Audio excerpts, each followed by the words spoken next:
Manchester United 3, Bournemouth 0. Another clean sheet at home. Another win for Manchester United, closing down that gap to the top 3. We'll get into some of the details of that in a minute, but it's a sort of exciting looking league table at the moment if you're a United fan. I'm joined by Abdul. Just give me your thoughts on that game first of all. We'll go through some of the goals. We'll look at the implications for the title race. Obviously, going on at the same time as that United game, Arsenal 0, Newcastle 0. Two teams above us, both dropping points. The perfect result, really, if you're a United fan there.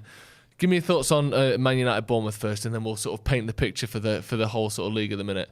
Yeah, so I think heading into the game, I think with the rotation and the side that we're seeing, obviously, even with some of the team news being leaked prior to the game, a lot of us had concerns with, us dropping points potentially today, going back to that Ole Gunnar Solskjaer back four. And we all made the point where we said, like, for a year or two under Ole, they were one of the best defences statistically in Europe. So yeah, you would have expected them to do the job. Now, in terms of what happened in the game with that, I think when you actually look at that game throughout, we did concede a lot of chances, but I think we always look confident going forward.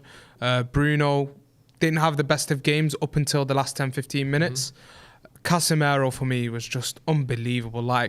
We just sat there throughout the game just praising him, didn't we? Me and Ronaldo on the watch along, and the half space cross there in the end to Martial, which Martial again, he's got to score that as a centre forward, and that's where you need a number 9 as well, a different option. Even with Martial, even if when he's in form, you need a proper big 9 there. Let's go back to the goal then. So obviously, before that, it had been a little bit cagey. United probably the better team, but then free kick on the left-hand side for United.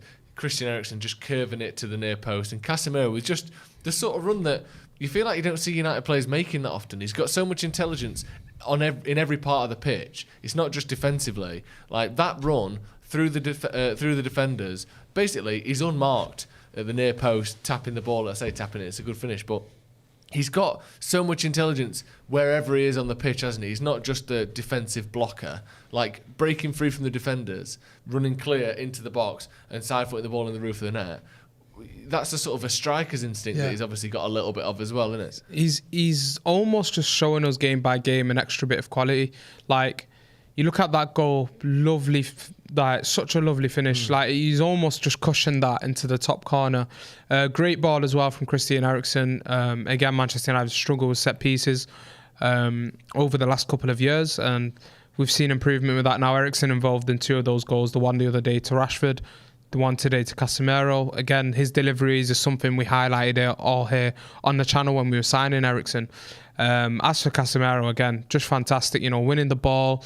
He didn't really have any bad moments, maybe 1 or 2, couple sloppy at the start, couple sloppy moments at the start. But outside of that, commanding, and just for the most moment that stood out for me, even outside the goal, was just that cross again.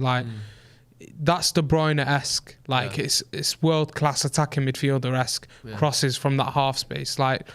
To be doing that and to be winning the ball and to be progressing and really taking the game by the scruff of the neck as a defensive midfielder, because you don't really associate saying that with a DM. It's usually your attacking midfielders and your number 8s, but Casemiro almost does it all right now for Manchester United. It's ridiculous, isn't it? And Luke Shaw, someone else wanted to pick up on, because obviously he scored the second goal. Was it the second goal? Yeah, Rashford scored the third. He scored the second goal, which was the killer. But statistically, it seems every week, once again, he's top for United in terms of passes, which he is most games for United. He was second in terms of chances created. He also was second in terms of attacking third passes. But then you think, okay, so he's had a good game. Attacking third passes, chances created. He's had the most ball recoveries of anyone on the pitch as well. 3 more than the next highest Man United player. He's just had one of those games where he's gone under the radar a little bit, but that goal that he scored, starting it back on the corner of the 18-yard box, 1-2 with, I think it was Rashford, yeah. Then he's driven all the way up through the centre of the pitch by himself, played it out to Bruno, and then it arrives perfect weighted finish up with his right foot as well. Great ball from Garnacho as well. Great ball from Garnacho as well. Yeah. But that was a brilliant goal. And Just outstanding. He's just got that mercurial kind of ease of play about him now that when he's at his best, everything he does is like, why can't you catch him? Why can't you tackle him? But no one can. No one can get near him. It's that goal so clean. And I think perfect. even after that goal, there was a moment on the left where he was pressured by 2 or 3 Bournemouth players and he just played so smoothly out of it. And you're just like, that. I think Luke Shaw, Marcus Rashford, and a couple of players in this team, and I think especially those two, it feels like when things happen for them, like goals, assists, like big moments, you really feel like it gives them that extra push. Yeah. And it takes them to another level. And I really felt that especially with Luke Shaw today. Like, when you actually look at the first instance when he gets the ball, it's what I've been praising of him in the last 2 games, basically in the Premier League when playing at centre back, is him seeing the ball being a loose ball somewhere and just, you know, getting there and getting to it first and actually making something happen when he wins it. And that's what top class defenders do. So that's just world class all around, world class defensively in that moment, getting the ball, quick football, 1 touch off Rashford, gets it back, drives into the centre, just as a modern fullback, and then to arrive in a box and finish so well with your right foot. Great move by Manchester United, and Luke Shaw, for me, again, alongside Casemiro, one of the best players today. Yeah, and finally Rashford as well, who didn't have his greatest game, but again, he's just in that goal-scoring form now, and he's arriving on the ball at the end there. Great play from, I think it was Bruno, wasn't it? They got the assist for that one. But he's just in that right position. Again, now, Luke Shaw as well with the ball in it. Yeah, like, great pass from Luke Shaw. What a pass that was from Luke Shaw. And Bruno, Marcus Rashford do very well to break that offside trap by Bournemouth. And again, I agree, Marcus Rashford didn't have a great game today. And I think that's what you almost need is them days where it's not really going for you, just lashing at shots and things like that, is just to have that moment and, you know, get another goal in the mix there. So, yeah, impressed. He's scored, I think, 6 consecutive games at Old Trafford now. Pretty sure. So again, he's a great run of form. Yeah, brilliant. And I'm gonna get into this. I want to look up at Arsenal and City and Newcastle ahead of us, and we're going to go through their upcoming fixtures and just how this can sort of shape out for United over the next few weeks. But before we do that, we've got to give David De Gea an honourable mention, because he had 3 or 4 saves today that, on another day, might have made this game really difficult for United if they'd have gone in. Like, not necessarily world-class saves, but 2 or 3 really good saves that just stopped Bournemouth getting any sort of traction whatsoever, wasn't it? Especially when it was 1 and 2-0, he pulled out 2 or 3 really big saves, sort of back-to-back almost, didn't he? Yeah, he did. And I think it was such a professional David De Gea performance. Like, you spoke in the end of the stream about, you know, that overhand, like, sort of save that he does where he comes across. Like, he's always been such a professional with that. Like, it's sort of his standout save style. So, yeah, I think David De Gea, he looks confident right now. Yeah. I think Manchester United, I spoke about it on a podcast yesterday on here, and I was saying to the guys, like, I think we've found a way to sort of adjust to what the best of David De Gea is and try and limit the ball playing in a certain way. And I think that's what just shows how much of a great, you know, manager is. Now, we've spoken a lot about the players and the goals and the great moments we've had today. Of course, we've given up a lot of opportunities, but I think we always in some sort of control today.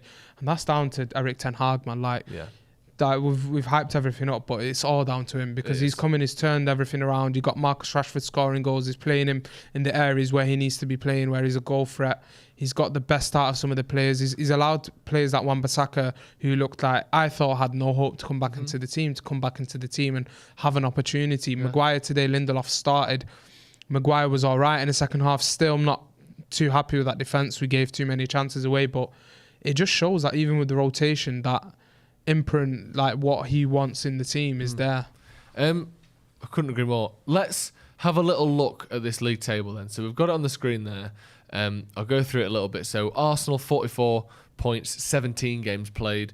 Manchester City 36 points, 16 games played, so obviously a game less. Newcastle 35 points, 18 games played, so 2 more than City, 1 more than Arsenal. Man United 35 points, 17 games played. So United there, a game less than Newcastle, so currently same points with a game in hand, which obviously means United could go 3 points clear of them. That would put United on 38 points, but Manchester City were a point behind them, but they do have that game in hand. Now, the thing with that is, Manchester City's game in hand, I believe, is tomorrow night against Chelsea. So, whilst you'd assume Manchester City will win that game, That's not obviously a guarantee. Yeah. Now, looking forward a little bit at Arsenal's run of form as well, or Arsenal's run of games, should I say. And again, I'm not trying to say United are going to win the league, because the next 5 games won't decide the next 20 games, which is what we've got left, or what Newcastle have got left. But when we look at sort of trying to catch those teams that are above us, Arsenal play Tottenham next week away, which is obviously a very difficult game for them. We then play Arsenal. So it goes Tottenham, then Manchester United for Arsenal, which obviously we have to win that game if we want any chance of catching them. I know that wasn't the object this season. Are we playing City in the same weekend that they're playing Tottenham? So, yes, I'll do the United fixtures after. But yes, then they've got Everton away, which should be a win for them, but again, isn't easy. Then it's Brentford at home, and as you can see there, Brentford currently pulling out massive performances. I think Brentford at home, when they're playing at home, yeah, are much better. I think when they go away, they're quite leaky. Yeah, so that is at the Emirates, so you'd assume they'd win that. But then on the 15th of February, it's Arsenal versus Man City, which is an absolutely massive game. And then you contrast that to United, who, again, massive run of games as well. The next league game is against Manchester City on the 14th of January, which obviously if we win that, United would be a point behind on the same games. And then United have got Arsenal away, and then after that it's sort of, it's mostly Barcelona focused, because it's Palace, then Leeds, then Leicester, then Brentford, and then Liverpool in March. But those sort of 5 or 6 games there will absolutely change the shape and the landscape of this league season, because if United could somehow, let's say they get 4 points versus City and Arsenal, ideally beat Arsenal, draw with City, all of a sudden you're looking at a league table where Arsenal are only 6 points behind. And that's obviously United have to win, but that's without City dropping points to Arsenal dropping points to Tottenham or Manchester City when they play them. Arsenal have got so many games against the teams in the top 6 in the next 4. So have City, so have United. It's such a massive period, this, isn't it? And if it goes the right way, obviously, if it goes the wrong way, United could be out of the top 4, but we do have that 5-point buffer at the minute. If it goes the right way, we could be right on Arsenal's tail by the sort of start of March, couldn't we? Yeah, you could be. And I think it's like a make or break period in it for all them teams involved, because you got European football coming. I think Arsenal have gone right through, so they skipped the next round of the Europa League. But Manchester United, you mentioned earlier, have got Barcelona now. This is where we're at a bit of an advantage, in the sense that I think this run of games where it's going to really show the way our season's going, the next 5-6 games, looking ahead to that Barca game, you're going to really see, are we going to be challenging for the title? I still don't think we're going to win the title. No. But I think if we have a good run in the next 5-6 games, maybe draw one of Arsenal City and win the other one, and then maybe just another draw in the mix, but win the rest and have a nice push before that Barca game. But then you feel like, we're going to be in the mix for the title charge. Well, we might still fall short. That's what I think. But then I think if you drop a few more points, you go, okay, let's just go for this top 4 and make sure that we gather ourselves after the Barca period. But it's a big period, and for Arsenal, again, Spurs isn't going to be easy away from home. Spurs are going to, regardless of what situation Spurs in, those Spurs players, your Harry Kanes and stuff like that, they're always going to be up for it, always going to be up for that occasion. So it's going to be mad that. You'd ideally want this, from my Manchester United fan perspective, the best outcome is the fact that you go on, you somehow beat City and Arsenal. Yeah. You're dreaming and you're just thinking, okay, what can happen now? And then City, Arsenal face each other, they get a draw. Yeah. And then it's really tight up there. And again, you mentioned the point City are playing Chelsea, so let's just see how that ends up, because that could go our way as well. We'll get back to this in a second, but we've got over 4,000 people watching. Let's get to 2,000 likes. When you talk about that, talk about it getting tight at the top. For me, obviously Manchester City have got the mental edge over everyone else. They've won the league, 5 times in the last 9 years or something ridiculous. They're the ones that, if it comes down to a really tight, cagey final few weeks where there's 4 teams within 6 points of each other, which I don't expect to happen. We're still very early in the season. I think 1 or 2 teams will pull away. But I would put United second in that mental side, only now because of the likes of Casemiro, Varane, not necessarily Eriksen. I know he won the league. Was he there for the league winning with Inter Milan, or did he miss out on that? I can't remember. Yeah, but I think he was, and then they played the Euros, didn't they? Yeah. So Casemiro and Varane in this down the spine of your team. having won what they've won, you know that they're not going to fuck up in those final weeks of big games. You know they're not going to lose their heads. It's not going to be too much for them. And to have those two as the spine, what have they won, like 35 major trophies between them, 40 major trophies between them, I think that's a situation that Arsenal certainly don't have. And I think on top of that, Manchester United have the advantage of the players that understand. Now, I'm not saying Arsenal don't have that. You have Sakas and stuff like that. But I think Marcus Rashford now, 25, he's gone through so many ups and downs, and he's managed to battle through certain periods where he's like, I want to win at Manchester United. I don't want to move to another European club. I want to make sure that, you know, come the end of my career, I've got trophies at the club. So you've got players that are hungry to make sure that it happens. And then you've got the players that are going to keep it compact together in a dressing room and are going to put in professional performances because of their experience at the top level. I mean, Casemiro. Now he's a World Cup winner. Martinez, I know he wasn't a sort of integral part of that first 11. We missed him today. He played in almost every game of the tournament. Yeah, and we missed him today. Yeah. Like, you could really tell we missed Lisandro Martinez today. Like, him and Varane has just been such a wonderful partnership to watch. And I feel like Varane's grown into his career at Manchester United. His recent performance has been a lot more composed.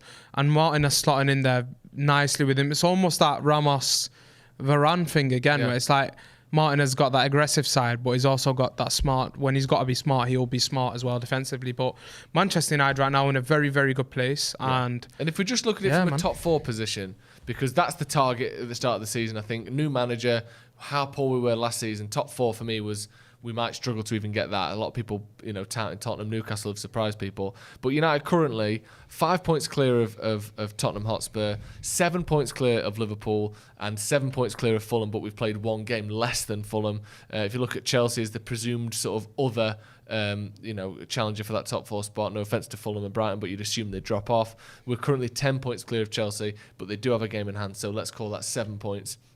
It's a really good position for Man United at the minute, and no one's getting carried away here, obviously, but the next 3 or 4 weeks will be absolutely crucial for the top 4 landscape, the title landscape. We'll kind of know where United are set to be, what we're challenging for come the end of the season. But thank you very much, Abdul, for joining us. It's been a Thank pleasure. you, everyone at home, for tuning in as well. Make sure you hit like and subscribe if you haven't to the channel already. We have daily Manchester United videos, watch-alongs, reviews, news, everything you could possibly want. We've got a big interview coming up later this week as well, so hit subscribe so you don't miss that. Thank you again, Abdul. Thank you for joining us at home. Manchester United 3, Bournemouth 0, top 4, 5 points clear of Tottenham, 7 points clear of Liverpool.